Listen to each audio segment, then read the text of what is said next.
3, 4, ou pas. Souvent, ça se transforme sur le temps ou contre-temps. Essayez de bien d'être en conscience sur la syncope. Marquez bien les temps. Ça va vous aider à rester dedans. D'accord? Vous allez essayer de travailler un petit peu. Au bout d'un moment, on passera à la phrase que vous connaissez. D'accord? Quand on commencera à augmenter le tempo, là c'est un atelier. Vous allez vous familiariser avec les caisses.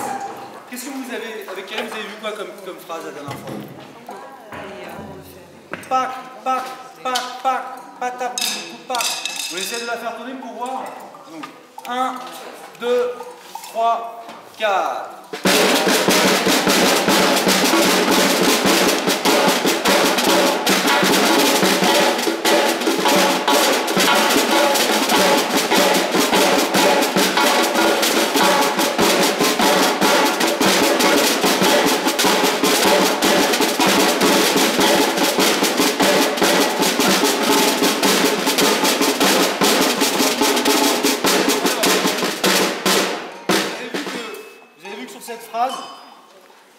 Ce qui est difficile, c'est la fin en fait. Parce qu'il y a un coup qui est un petit peu bâtard, donc ça fait ça. C'est celui-là qui est difficile à caser, qu'on n'entend pas bien en fait. Donc c'est.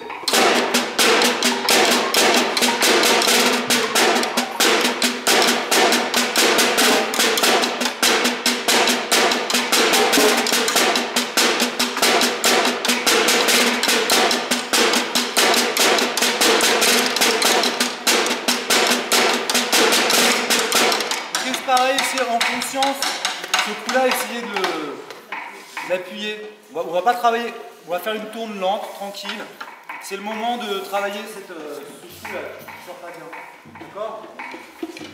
Les sourds-dos. Alors, il y a un truc qui est important, on parlait de la frappe tout à l'heure. Vous savez qu'il y a mais quelque chose qui est super important quand vous tapez avec la batte. Déjà, il ne faut pas que votre coude soit trop sur le côté. Vous faites un mouvement comme ça, trop rentré. La frappe de base du sourd-dos, c'est vraiment de haut en bas, quoi. Il n'y a pas de. Des coups comme ça, c'est pas très bon.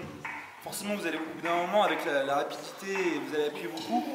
C'est pas naturel, quoi. C'est pas un mouvement qui est naturel. L'idée, c'est d'avoir les épaules droites, d'être bien campé sur ses pieds, bien parallèle, un bon appui. Vous partez d'ici, comme ça, au-dessus de la tête. D'accord, donc plus on est rapide, moins on part haut. Sinon vous perdez tout le temps entre la hauteur et l'impact. Donc plus on joue rapidement, plus le mouvement part de moins haut. Le bras donne l'impulsion avec la batte qui est bien droite. Et quand on arrive à hauteur de peau, c'est le poignet qui donne le coup. C'est pas le bras. Parce que sinon toutes les vibrations, elles remontent sur le bras. Et forcément, au bout d'un moment, vous avez mal. Alors que si vous donnez un coup avec le poignet, déjà, vous allez être précis sur le vous allez donner et vous allez vous rendre compte très vite que vous n'avez pas besoin de taper très fort en fait, vous n'avez pas besoin de donner beaucoup d'énergie. C'est vraiment le poignet qui, quand il arrive au niveau du sourd-dos, alors déjà il faut bien régler. Si vous avez un sourd-dos trop haut, forcément vous êtes obligé de taper comme ça. S'il est trop bas, pareil, vous êtes obligé de partir en avant. Il faut vraiment régler de façon à ce que votre cou, votre sourd-dos, il soit à la hauteur de votre bras tendu en bas. D'accord? Donc après il y en a qui sont très grands, d'autres très petits, après bon, faut s'adapter avec ce qu'on a. Mais donc voilà, l'idée c'est ça, c'est qu'on part en haut et la batte ne reste pas collée sur le sourd-dos, sinon le son il est étouffé et il ne ressort pas. Donc c'est vraiment un coup de poignet. Vous voyez? Donc on est là. Et l'autre main sert de contrebalancer, pour contrebalancer l'équilibre entre les deux épaules. Donc on est là.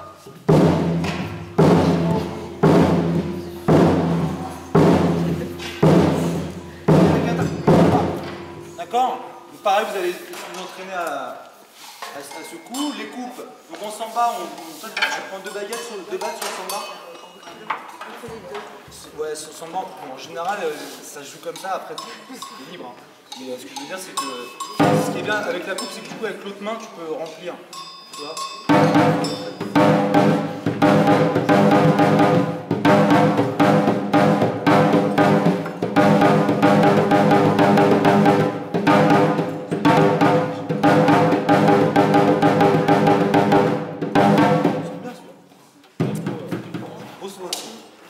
Pareil quoi, vous du coup, vous n'allez pas pouvoir monter beaucoup votre main parce que vous enchaînez plus de coups. Donc ça se passe vraiment à ce niveau-là. Le poignet, beaucoup. Alors, le secret, c'est le poignet. Dans tous les instruments à baguette, c'est le poignet. Essayez de toujours vous dire ça. La technique de baguette, c'est le poignet qui donne la précision et qui donne le coup, l'impulsion. D'accord? Essayez de vous habituer. Les tambourines, si vous faites ta ta ta ta ta ta ta comme ça, déjà, ça va être très crispé et vous allez avoir mal au bras. Alors que si vous faites des petits coups de poignet, ça va être beaucoup plus précis. Au début, ça chauffe un peu, parce qu'il faut que le poignet s'habitue, mais très vite, vous allez avoir beaucoup plus de son. C'est pareil pour les sourds. Donc vous, il ne faut pas trop monter très haut, quoi.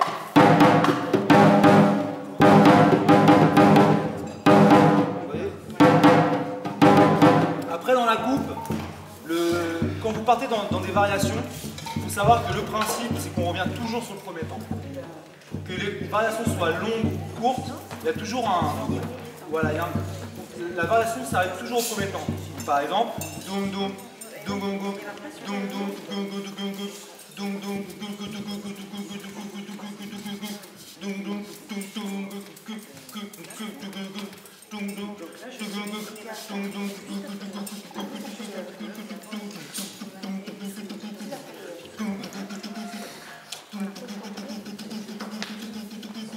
c'est le repère, c'est le premier temps, toujours.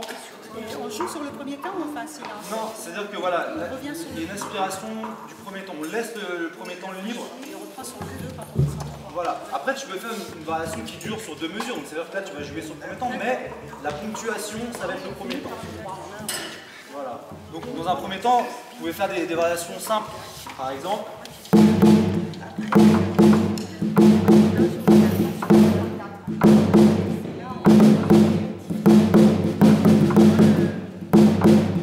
Ça reste sur 2 temps, des variations de 2 temps, mais déjà si elles sont bien faites, c'est déjà pas mal. D'accord? Et puis petit à petit, si je vois que vous vous sentez bien, bah, je vous ferai une variation sur une mesure, puis sur 2 mesures. Voilà. Ok, allez on tourne, c'est parti.